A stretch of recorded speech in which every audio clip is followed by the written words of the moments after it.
ஒரு காலத்துல ஒரு ராஜ்யத்துல ஒரு அழகான இளவரசி இருந்தா. ஆனா அவ ரொம்ப அகங்காரமும் எல்லார்கிட்டையும் கடுமையா நடந்துக்குவா. அடடா, நீங்க இன்னும் சப்ஸ்கிரைப் பண்ணலையா? சப்ஸ்கிரைப் பண்ணிட்டு நம்ம கதையை கண்டினியூ பண்ணலாமா? அந்த இளவரசியோட பேர் தான் டயானா. இன்னைக்கு நம்ம இந்த கதையை தான் பார்க்க போறோம். என்ன, கதைக்குள்ள போக தயார் தானே? வாங்க கதைக்குள்ள போலாம். அது கிறிஸ்மஸ்க்கு முன்னாடி நாள். ராஜ்யம் முழுசும் மகிழ்ச்சியும் இசையும் வண்ண வண்ண லைட்ஸுமா நிறைஞ்சு இருந்தது. ஆனா அரண்மனையில உள்ள வேலைக்காரங்க மட்டும் பயமும் துக்கமாவும் இருந்தாங்க. அந்த அரண்மனையில சோஃபியான்னு ஒரு நல்ல மனமுள்ள ஒரு பொண்ணு வேலை பார்த்து வந்தா. சோஃபியா ரொம்ப இரக்க குணம் உடையவள்.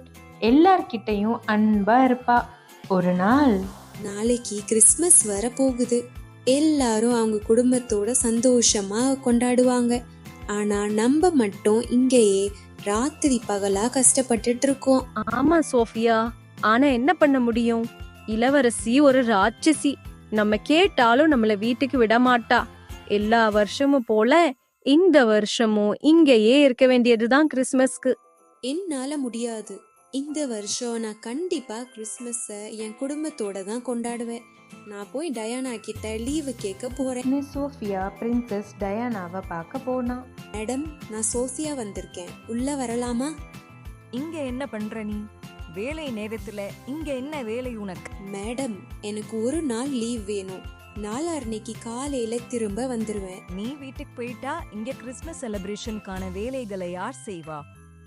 போய் அந்த லைட்ஸ் எல்லாம் டெக்கரேட் பண்ணு போ. சோஃபியாவோட கண்கள்லாம் கலங்கிருச்சு. சோஃபியாவும் அங்க இருந்து போயிட்டா. ச்சே, இந்த இளவரசிக்கு கொஞ்சம் கூட மனசாட்சியே இல்லை. என்னோட அப்பா, அம்மா, தங்கச்சி எல்லாரும் நான் வருவேன்னு ஆவலா காத்துக்கிட்டு இருப்பாங்க. இப்படி மனம் வருந்தி அழுதுட்டு இருக்கும்போது ஒரு ஆச்சரியமான நிகழ்வு நடந்தது. ஒரு அமைதியான குரல் கேட்டது.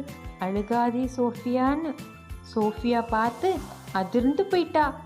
ஏன்னா அவ முன்னாடி வந்து நின்னது சாண்டா கிளாஸ். நீங்க உண்மையாவே சாண்டா கிளாஸா? நான் பாக்குறது நிஜம்தானா? என்ன பார்த்தா எப்படி தெரியுது? நான் தான் சாண்டா கிளாஸ் வந்திருக்கேன். ஏன் கிறிஸ்மஸ் ஈவ்க்கு ஹாப்பியா இல்லாம அழுதுகிட்டு இருக்க? சோஃபியாவும் நடந்ததெல்லாம் சொன்னா. சாண்டாவும் ஒரு திட்டம் போட்டாங்க. இளவரசி டயானாவுக்கு பாடம் கத்து கொடுக்கற நேரம் வந்துருச்சு. இத நான் பார்த்துக்கிறேன். சாண்டா கிளாஸும் ஒரு மேஜிக் பண்ணி இளவரசி டயானாவை அரண்மனையை விட்டு கிராமத்துக்கு மாத்திட்டாங்க. அதுவும் இளவரசியா இல்லாம ஒரு ஏழ்மையான பொண்ணா. ஐயோ, என்ன நடக்குது இங்க? நான் எப்படி இங்க வந்தேன்? இப்படி டயானா திடீர்னு கண் திறந்து பார்த்தா. சுத்தி பார்த்தா. ஆனா அங்க எங்கேயுமே பெரிய அரண்மனை இல்லை, பொற்களங்களும் இல்லை, வேகமான குதிரை வண்டிகளும் இல்லை. அங்க வெறும் மண்ணால கெட்டிய சின்ன வீடுகள் தான் இருந்தது. பசுமையான வயல்கள் மட்டும் இருந்துச்சு. என் அரண்மனை, என் சேவகர்கள் எங்கேன்னு கத்தினா டயானா.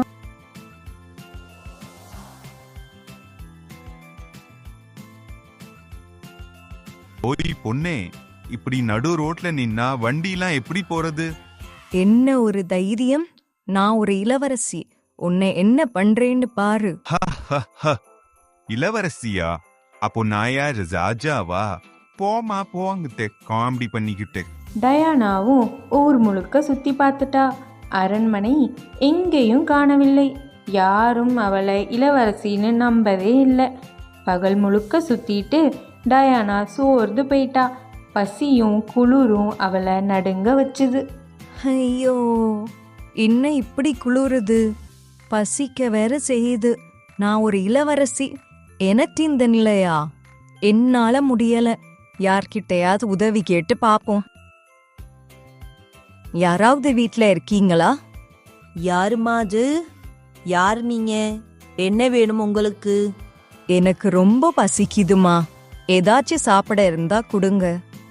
ஐயோ பாவும், உள்ளவாமா, உட்காரு. கொஞ்சம் உணவு தான் இருக்கு, சாப்பிடு. ரொம்ப நன்றி அம்மா.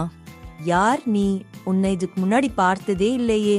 நான் யாருன்னு சொன்னா நம்ப மாட்டீங்க. என்ன நடக்குதுன்னு எனக்கே தெரியல. நேரம் வரும்போது சொல்றேன். சரி, நீங்கயே தங்கிக்கலாம் கொஞ்ச நாளைக்கு. இது என் பொண்ணு சோஃபியாவோட ரூம். அவ அரண்மனையில வேலை பார்க்கறா. அவ வர வரைக்கும் இங்கேயே நீ தங்கிக்கலாம். ஓஹோ, இதுதான் அந்த சோஃபியா வீடா? ம். அன்னைக்கு ராத்திரி தான் முதல் முறையா இளவரசி டயானா பசி குளிர் அது மட்டும் இல்லை தன்னை தானே வலுவிழந்து உணர்ந்தா. அது அவளுக்கு சாண்டா கற்றுக் கொடுத்த முதல் பாடம். அடுத்த நாள் காலையில் எங்க போறீங்க நீங்க? தண்ணி எடுக்க போறேன் கிணத்துல இருந்து. அப்படியா? நானும் வரேன், என்னையும் கூட்டிட்டு போங்க.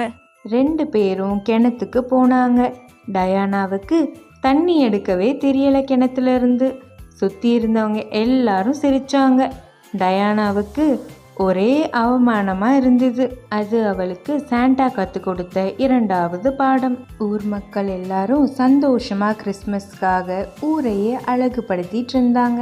ஆஹா, இத்தனை அழகாக அவரவர் வேலைய அவரவரே செஞ்சு கொண்டு இருக்காங்க. அன்னைக்கு மாலை வேளையில் டயானா சோஃபியாவோட தங்கச்சி கிட்ட கேட்டா, ஏன் நீ சோகமா இருக்க? கிறிஸ்மஸ் வருதுன்னா சந்தோஷமா தானே இருக்கணும். எல்லாரும் அவங்க அக்கா தம்பி கூட சந்தோஷமா இருக்காங்க.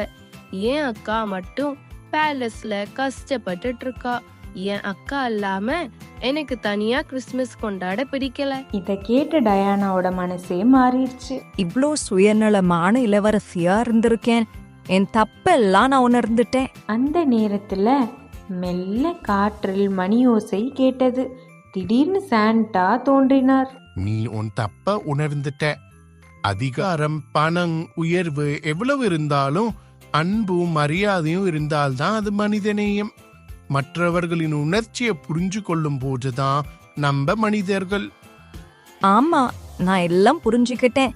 என் கண்ணை திறந்ததுக்கு ரொம்ப நன்றி சாண்டா. அப்படியே ஒளி மங்கியது.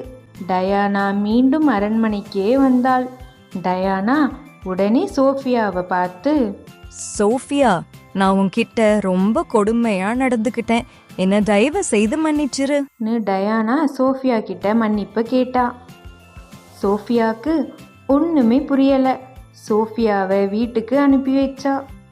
தேங்க்யூ ஸோ மச் ஃபார் வாட்சிங். இந்த வீடியோ உங்களுக்கு பிடிச்சிருந்தா மறக்காமல் லைக் பண்ணிட்டு சப்ஸ்கிரைப் பண்ணிடுங்க. அப்படியே அந்த பெல் ஐக்கனையும் கிளிக் பண்ணிட்டா நான் போஸ்ட் பண்ணுற வீடியோஸை நீங்கள் ரெகுலராக பார்க்கலாம்.